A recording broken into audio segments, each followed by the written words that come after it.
আসসালামু আলাইকুম। ঈদ মোবারক। আজকে হচ্ছে ঈদের তৃতীয় দিন। আর আজকে আমরা যাচ্ছি আমার নানির বাসাতে, মানে আমার ছোট মামা আমাদেরকে ইনভাইটেশন করেছে, ঈদ ইনভাইটেশন।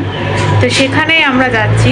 সে পুরো ভিডিও চলে, আপনারাও আমার সঙ্গে আসলে সত্যি বলতে ঈদের পরে নানির বাসায় না গেলে মনেই হয় না যে ঈদ। সেজন্য আজকে নানির বাসায় যাচ্ছি মামিদের ইনভাইটেশনে। যাই হোক, একটা ঘোরার জায়গাও হচ্ছে, প্লাস হচ্ছে ঈদটাও সুন্দরভাবে কাটানো যাবে। ছোটোবেলা থেকে আসলে এগুলোতেই অভ্যস্ত, তো যে ঈদের পরের দিন বা তারপরের দিন মামাদের বাসায় যাওয়া। তো এখন বড় হয়ে গেলেও না ওই আগের অভ্যাসগুলাই করতে মিস করি অনেক বেশি। তো যেহেতু দাওয়াত দিয়েছে, যাওয়া যাক নানির বাসায়।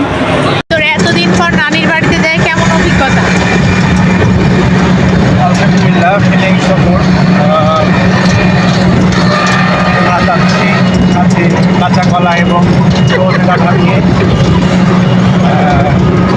যাই পরে। কতদিন পরে যাচ্ছি? মোটামুটি 1.5 বছর পরে আমি যাচ্ছি।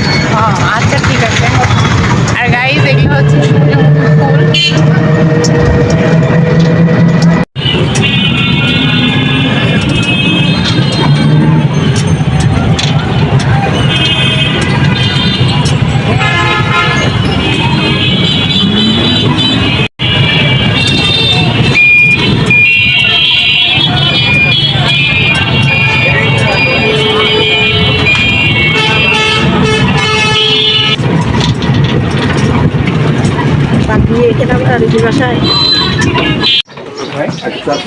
আমরা হচ্ছে পৌঁছাই গেছি অলমোস্ট।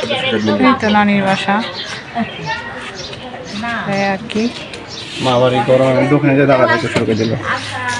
নানির বাসায় গিয়ে ছোট মামার বাসায় উঠে তারপরে সবার সাথে দেখা সাক্ষাৎ করার পরে দেখি আমার কিছু কাজিন এখনও আসেনি।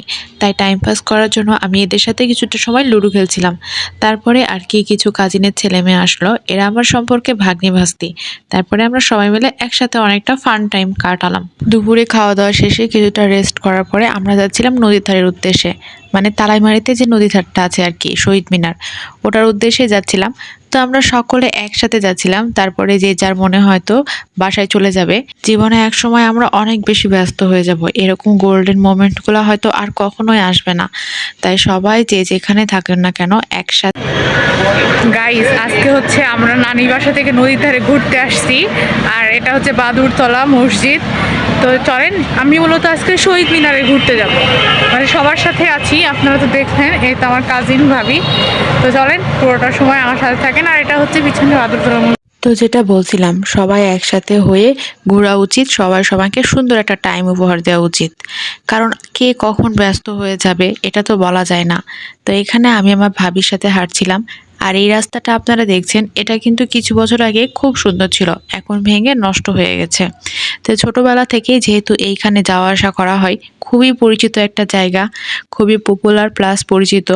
আগে তো এগুলো নিয়ে অনেক বেশি পানি উঠতো, কিন্তু নদীটা শুকাইতে শুকাইতে এখন এমন একটা অবস্থা হয়েছে যে নিচে পুরো ডাস্টবিন হয়ে গেছে। নদী ভরলেও আর ওখান পর্যন্ত পানি আসে না। তালাইমারি শহীদ মিনার এমনিতে অনেক পপুলার একটা জায়গা। ঈদ উপলক্ষে এখানে ফেয়ারের মতো অনেক ছোট ছোট জিনিস বা দোকানপাট বসছে, আর অনেক মানুষজন আসছে। আর শহীদ মিনারের গাছগুলোও বেশ বড় বড় হয়ে গেছে। তো শহীদ মিনার থেকে আর কি নিচে নেমে চরের দিকে যাচ্ছিলাম। নদীটার চর দুই ভাগে বিভক্ত হয়েছে, এটা একটা চর, তার পরে পড়েছে বড় চর। নদীতে খুব বেশি পানি না উঠলে এই চরটা সাধারণত এরকমই থাকে, দেখে বুঝতেই পারছেন চরের মধ্যে গাছপালা জন্মাই গেছে আর মানুষ ফসল আবাদও করে। আর এইটা হচ্ছে সেই বড় বা মেন চর। একটা জিনিস লক্ষ্য করলাম, এবার আসলে না পুরো নদীটাই শুকাই গেছে। এখানে কোনো ছোট বা শাখা নদী কিছুই বের হয়নি। এবার তালাইমারির একদম পুরা নদীটা শুকিয়ে চর হয়ে গেছে, কাইন্ড অফ ডেজার্টের মতো, মানে ছোটোখাটো আর কি মরুভূমি মনে হচ্ছে। সবাই ওই সময়তে চরে নামছিল, যদিও রোদ ভালো ছিল, আমিও এখানে চরে নামছিলাম। জুতা ছাড়া চরে নামলে হাঁটা কিন্তু বেশ কষ্টকর হয়। এখানে আমি হিল স্যান্ডেল পরে নেমেছিলাম, তাই চরে নেমে বেশ কিছুক্ষণ গিয়ে আর যাইতে পারিনি, অনেক টায়ার্ড লাগছিল। কারণ বালুর মধ্যে পা দেওয়ার সঙ্গে সঙ্গে পা হচ্ছে মাটির মধ্যে ডুবে যাচ্ছিল, সরি বালুর মধ্যে। আর দেখেন চরের মধ্যে কত মানুষ নেমেছে, তার উপর দিয়ে বিমানও উড়ে যাচ্ছিল। সব মিলে অনেক সুন্দর পরিবেশ। বিকালে যদি কেউ এই জায়গাতে যেয়ে থাকেন অবশ্যই জানাবেন। এই চরটা হয়তো আর 1 থেকে 2 মাস স্থায়ী হবে, তারপরে বর্ষার শুরুতে পুরা নদী ভরে যাবে। আর চরে এত বেশি বালু যে নদী প্রায় ভরাট মতো অবস্থা। সত্যি কথা বলতে নদী দেখাই সুন্দর, কিন্তু নদীর গভীরতা কিন্তু আসলে অতটাও বেশি না। তো সব মিলে আলভিরা এখানে অনেকটাই গেছিল চরের মানে নদীর কাছাকাছি আর কি। বললাম তো যে পুরা নদীটাই চর পড়েছে।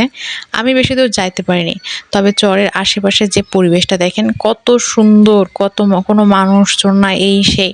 অবশ্য মানুষজন থাকলেও না এখানে দেখা যায় না, কারণ উঁচা নিচু চর, মানুষ সব উঁচা নিচুর মধ্যে ডুবে ডুবে যাচ্ছে, এর জন্য বোঝা যাচ্ছে না। তবে এখানে হিউজ পরিমাণে মানুষজন ছিল। তো আমরা বেশিক্ষণ নদীর পাড় আর নদীর চর ঘোরাঘুরি করলাম, তারপরে আবার বাসাতে ব্যাক আসলাম। গাইস, আমাদের ঘোরাঘুরি প্রায় শেষ আর কি। নদীর চর থেকে ঘুরে আসলাম, হচ্ছে এখন বাসায় যাব, নানির বাসায় আবার, তারপরে দেন ওখান থেকে বাসায় যাব। খুবই টায়ার্ড আসলে, চরের মধ্যে হাঁটা এত বেশি কষ্টে আর এত টায়ার্ড হয়ে যায় কি বলবো। হ্যাঁ বা আমরা বাড়িতে আছি, বের হব আর ওই 5-10 মিনিটের মধ্যে।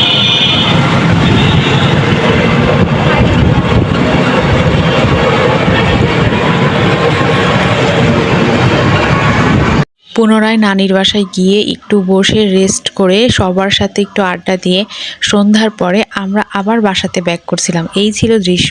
আসসালামু আলাইকুম, ঈদ মোবারক।